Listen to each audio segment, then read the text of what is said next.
ॿी ख़बर शामिल कंदासीं। जामशोरो मां ख़बर पहुचाईंदासीं जिथे मेहरान हाउसिंग सोसाइटी जे उहिदेदारनि में सख़्त इख़्तिलाफ़ साम्हूं आयो आहे।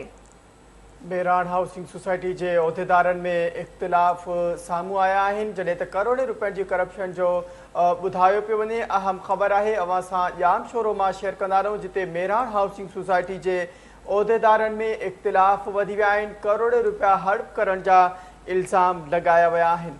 बिल्कुलु नाज़रीन, करोड़ रुपया हड़प करण जा इल्ज़ाम लॻाया विया आहिनि। जामशोरो मां ख़बर पहुचाऊं पिया हाउसिंग सोसाइटी जे चेयरमैन अब्दुल गफूर ऐं सदर आसिफ जतोई विच में पैसनि जी ऑडिट तां इख़्तिलाफ़ वधी विया आहिनि।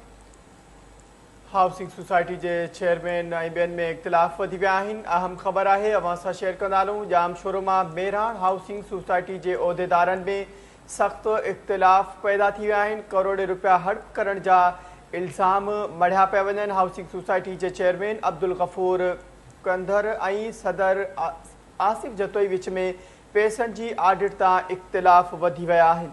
बिल्कुलु नाज़रीन, पैसनि जी ऑडिट तां ही इख़्तिलाफ़ात वधिया आहिनि। मेहरान हाउसिंग सोसाइटी जे उहिदेदारनि में सख़्त इख़्तिलाफ़ पैदा थी वियो आहे। करोड़ रुपया हड़प करण जा इल्ज़ाम आहिनि। जामशोरो मां ख़बर ॾियूं पिया जिथे चेयरमैन अब्दुल गफूर ऐं सदर आसिफ जतोई विच में पैसनि जी ऑडिट तां इख़्तिलाफ़ वधी विया आहिनि। अहम ख़बर अवां सां शेयर कंदा रहूं। जामशोरो मां जिते मेहरान हाउसिंग सोसाइटी जे उहिदेदारनि में